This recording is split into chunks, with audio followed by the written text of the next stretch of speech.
PM Svanidhi योजना के लाभार्थियों को प्रधानमंत्री नरेंद्र मोदी की सौगात। 1 लाख स्ट्रीट वेंडरों को लोन। दिल्ली मेट्रो के 2 अतिरिक्त कॉरिडोर की रखी आधारशिला।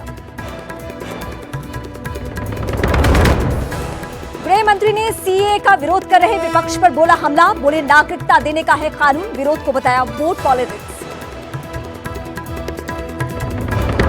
सीए पर फैलाए जा रहे भ्रम पर गृह मंत्री अमित शाह की दो टूक, हर सवाल का दिया जवाब।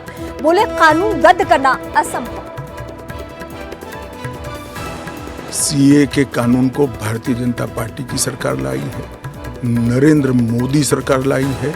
इसको रिपील करना असंभव है। हम पूरे देश को जागरूक करेंगे।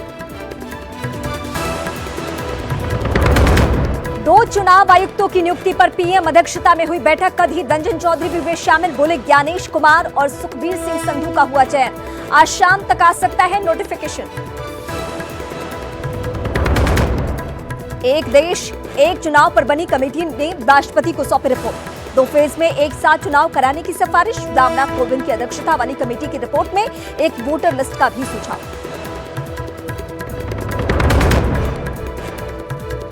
दुनिया के सबसे बड़े चुनाव से पहले न्यूज 18 इंडिया पर आज भी देखिए बाकी 301 सीटों का opinion poll. News 18 mega opinion poll आज शाम 6 बजे से रात 10 बजे तक।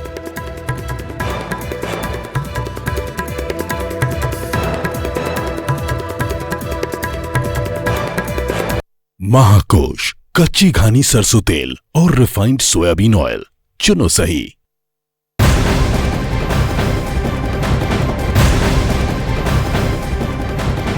इस वक्त की सबसे बड़ी खबर मिल रही है। एक देश एक चुनाव पर राष्ट्रपति द्रौपदी मुर्मू को चुनाव समिति ने रिपोर्ट अपनी सौंप दी है।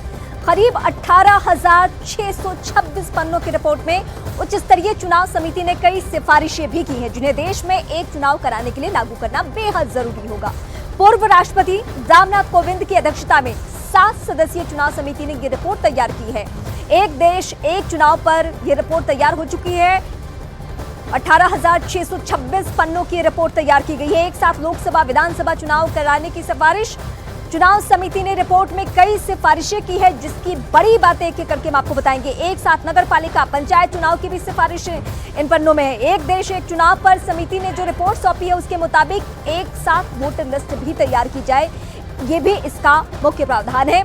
एक साथ लोकसभा और विधानसभा चुनाव की सिफारिश, एक देश एक चुनाव ये कराने की जो सिफारिशें हैं उसको लेकर जो पूरी प्रक्रिया है उसी का हिस्सा है राष्ट्रपति को यह रिपोर्ट सौंपना। समिति जिसका गठन हुआ है, जिसकी अध्यक्षता देश के पूर्व राष्ट्रपति कर रहे हैं,